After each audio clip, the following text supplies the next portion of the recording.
Hello, magical ones. Welcome to the Fairy Stitch vlog. I'm Fairy, and it's November 27th, 2025. So, happy Thanksgiving to all of you. Today, I wanted to do just this really brief video all about a Thanksgiving ritual that we can do for fairy craft, and hopefully if you guys are inspired by it, you can do it or kind of tweak it for yourself, and that way you can celebrate with the fairies a little bit and have a magical connection today. So I am going to do this ritual myself. As you can see, I've already got my fairy offering table. I'm already doing a spell at the moment, so I'm going to go ahead and proceed and do the kitchen witchery I'm about to talk about later. But right now, I want to kind of encourage you to do the same thing. So, for those of you who are brand new to the podcast, welcome. And I am a fairy craft magic practitioner. I am a certified fairyologist. I'm a certified cat trainer. I'm a knitter. I'm an artist of over 25 years. And a crafter, fashion designer, you name it. I pretty much do most of it. And I definitely want to talk about my fairy craft practice. So there's some gardening, there's some baking, there's some art, there's, animal talk, there's books sometimes, there's poetry in there now and then, but you never know what you're going to get or when you're going to get it. So I would highly recommend to subscribe and like the video if you haven't already. And if you have, thank you so very much. I really appreciate it. So please spread the word. For some reason, the YouTube algorithm is not sending my videos out. It seems like I've been doing this for quite a while and I still don't have a lot of people. I mean, I'm grateful for the subscribers I have. For some reason, I think it might do with their algorithm or something, and I don't know how that works or what to do to change it or improve it.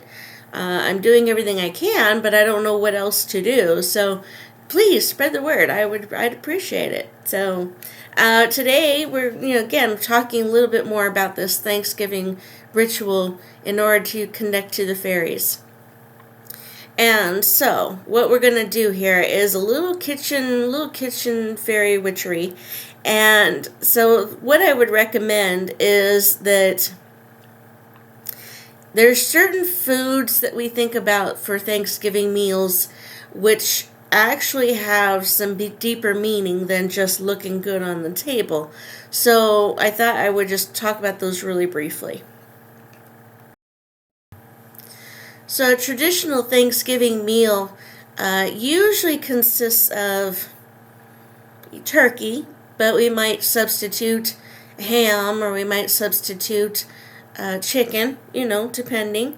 Then there's corn, there's cranberries, there's potatoes usually, maybe a bread or biscuits of some sort, pumpkin, of course, and we've got seasonings that could be like thyme, sage, cinnamon, garlic, rosemary. So each one of those does have a significance magically, and so I thought I would just cover those really quickly, help you think about it when you're preparing your meal today.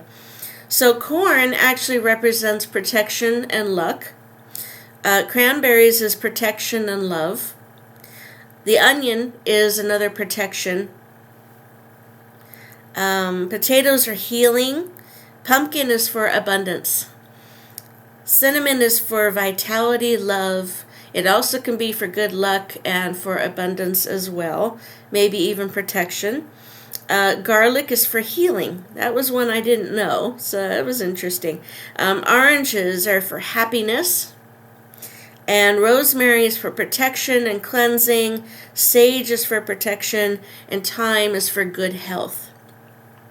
So, as you use these elements in your baking and your cooking today, be aware of the fact that you are actually creating this magical meal for yourself, for your family, for your friends, or maybe you're working at a senior center or a homeless shelter, or something like that.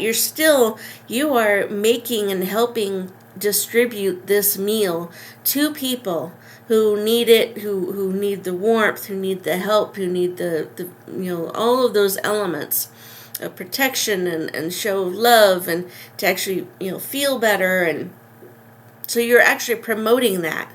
And so as long as we're aware of it and we're working on that, as you're working, you're sending that energy out to those people. Like even if it's only at your own dining table, you are projecting all of that. You're creating this wonderful magical meal. So don't be afraid to include the fairies.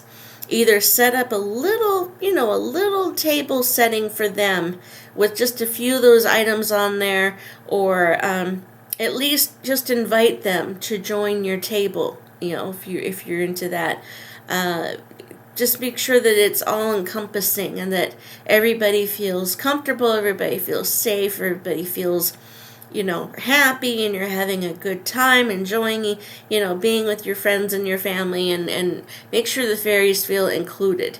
And if you don't want them in the home, you don't want to bring them in, you could take them a little offering out to your fairy ring or out to the fairy garden, which is what I'm going to do later myself once I get the meal made.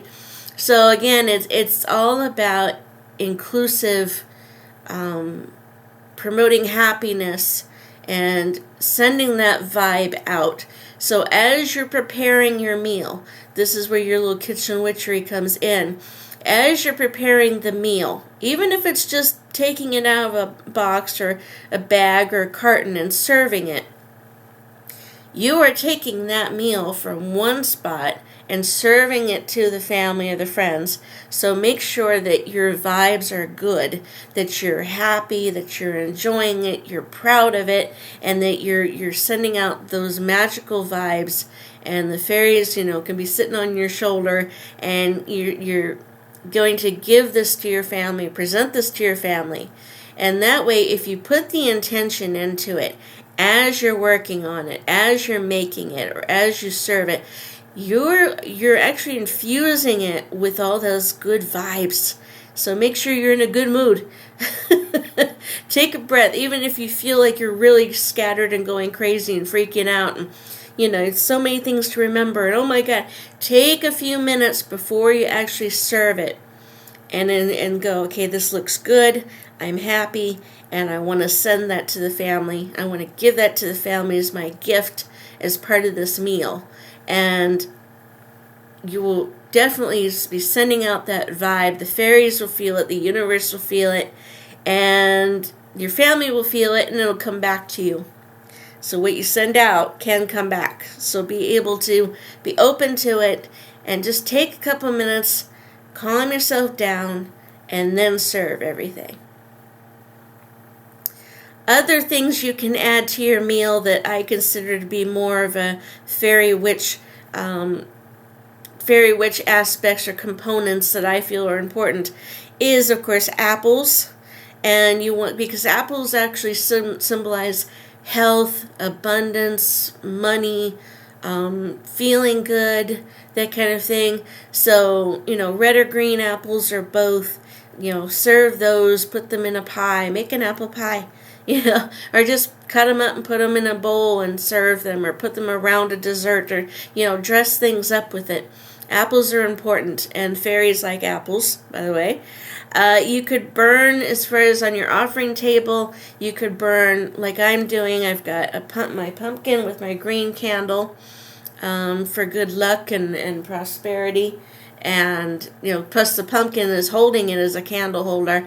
And so it's infusing the candle with its power as well. But orange candles, red candles, those are good for this whole month of Thanksgiving. But also green and yellow would work if you want to. Each color symbolizes different things. Red is for love, but we think of the red and orange leaves for fall. but red is for passion, vitality, love, that kind of thing. Heat, maybe you're cold. It'll bring in the heat. Orange color again represents vitality, happiness, sunlight, health. So those are good. And so you can use an orange colored candle. Green, of course, is for good luck and prosperity and money and feeling good. And green is like a really good color for any candle, for any spell, pretty much. So you can't go wrong with green. And of course, yellow is often associated with the sun, like sunflowers. But it's also for vitality, for happiness, for creativity, energy, helps you with energy. Orange is also good for an energy color as well. If you need a boost, you need help through the day, there you go. So those 4 colors are great. Now, if you don't have those colors and you really want to burn a candle, use some candle magic today, then don't get disheartened. You can always use white. White is a universal. White covers everything. It's just as long as you put your intention onto it. So you take that white candle, make sure that you do your little, not incantation, but your little spell over it, where you're fusing your intention, where you're saying, okay, little candle, you are representing all the things I need help with today. Vitality, creativity, energy, happiness, good luck, and you are now infused with that intention. That is your purpose. And as you burn it, you are sending out your power to aid my magical working. Say something like that over it, and then you light it. And then, and be careful, be safe whenever you light candles in your home. Careful of kids, pets, especially if you've got lots of family moving around, if you've lit the thing during the day, which is fine, but be aware of the candle. Keep it somewhere where you can keep an eye on it often. Don't burn your house down. Don't set your dinner on fire with it. Don't let your kids or your cats or your neighbors or your friends bump into it and knock anything over and damage anything. Be safe. Be safe. Whenever you use any candle magic, be safe, be smart, be aware, all of that. Okay? But candle magic is one thing I use almost every single day. And even if it's just lighting my gratitude candle at night, as I've mentioned before. And, sometimes I forget, sometimes I get too tired, but most of the time I light candles. I love candles. I love them. I need more. And so I burn one almost every day for something.